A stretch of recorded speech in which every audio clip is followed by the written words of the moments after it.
Hello friends, welcome back to my channel. ಈ ವಿಡಿಯೋದಲ್ಲಿ ನಾವು 1ನೇ ತರಗತಿಯ ಕನ್ನಡ ಪುಸ್ತಕವಾದ ಸವಿಕನ್ನಡ ಇದರಲ್ಲಿನ ಪಾಠ 11 ವಿವೇಕಾನಂದರ ಜನ್ಮದಿನ ಇದರ ಬಗ್ಗೆ ನೋಡೋಣ. ಪಾಠಕ್ಕಿಂತ ಮುಂಚೆ ಪಾಠಪೂರ್ವ ಚಟುವಟಿಕೆಗಳು. ಪಾಠ 11 ಪಾಠಪೂರ್ವ ಚಟುವಟಿಕೆ. ಈ ದಿನಾಂಕಗಳ ವಿಶೇಷವನ್ನು ಓದಿ ತಿಳಿಸಿ. ಜನವರಿ 12 ಸ್ವಾಮಿ ವಿವೇಕಾನಂದರ ಜನ್ಮದಿನ. ಜನವರಿ 26 ಭಾರತದ ಗಣರಾಜ್ಯೋತ್ಸವ.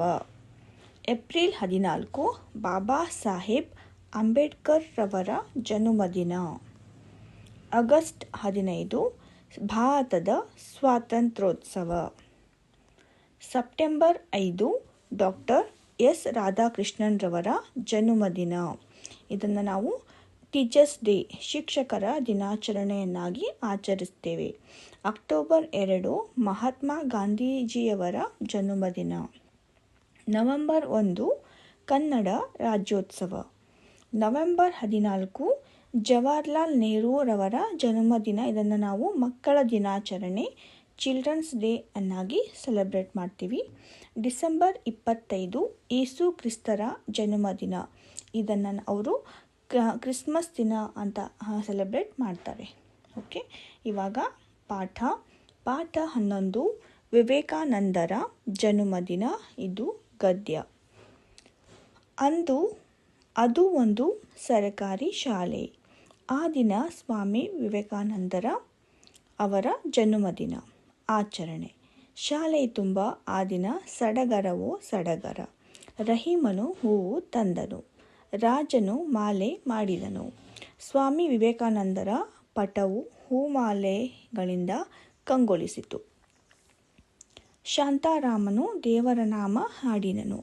ನಾರಾಯಣ ಗುರುಗಳು ದೀಪ ಬೆಳಗಿಸಿದರು. ನಿಸಾರ್ ಹಾಗೂ ಸೀತಾ ಆ ದಿನದ ವಿಶೇಷತೆ ಕುರಿತು, ಆಚರಣೆ ಕುರಿತು ಭಾಷಣ ಮಾಡಿದರು. ಸಹನಾ ಕತೆ ಹೇಳಿದಳು. ರಜನಿ ತಾನೇ ಬರೆದ ಕವಿತೆ ಓದಿದಳು. ಗುರುಗಳಾದ ನಾರಾಯಣ ಅವರು ಸ್ವಾಮಿ ವಿವೇಕಾನಂದರು ಭಾರತದ ಕೀರ್ತಿ ಪುರುಷರು. ಅವರು ಭಾರತದ ಹೆಸರನ್ನು ಬಾನೆತ್ತರಕ್ಕೆ ಎತ್ತಿ ಹಿಡಿದರು. ನಮ್ಮ ದೇಶದ ಬಗ್ಗೆ ವಿದೇಶದಲ್ಲಿ ಭಾಷಣ ಮಾಡಿ ಹೆಸರು ಗಳಿಸಿದರು. ಅವರನ್ನು ಜನರೆಲ್ಲರೂ ವೀರ ಸನ್ಯಾಸಿ ಎಂದು ಕರೆಯುತ್ತಿದ್ದರು. ಅವರು ಭಾರತದ ಉದ್ದಗಲ ಸುತ್ತಿದರು. ಜನರಿಗೆ ತಿಳುವಳಿಕೆ ನೀಡಿದರು.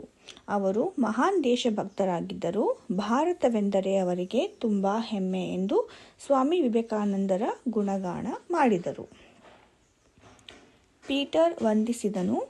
ಮಾನಸ ಸಿಹಿ ತಿಂಡಿ ಹಂಚಿದಳು. ಹೀಗೆ ಸ್ವಾಮಿ ವಿವೇಕಾನಂದರ ಜನ್ಮದಿನದ ಆಚರಣೆ ಬಲು ಸೊಗಸಾಗಿ ನಡೆಯಿತು. ಭಾಗವಹಿಸಿದವರು ಸಂತಸದಿಂದ ಅವರವರ ಮನೆಗೆ ಮರಳಿದರು. ಓದಿದ ಪದಗಳು. ಈ ಪಾಠದಲ್ಲಿ ನಾವು ಓದಿದಂತಹ ಪದಗಳ ಯಾವುವು ಅಂತ ನೋಡೋಣ.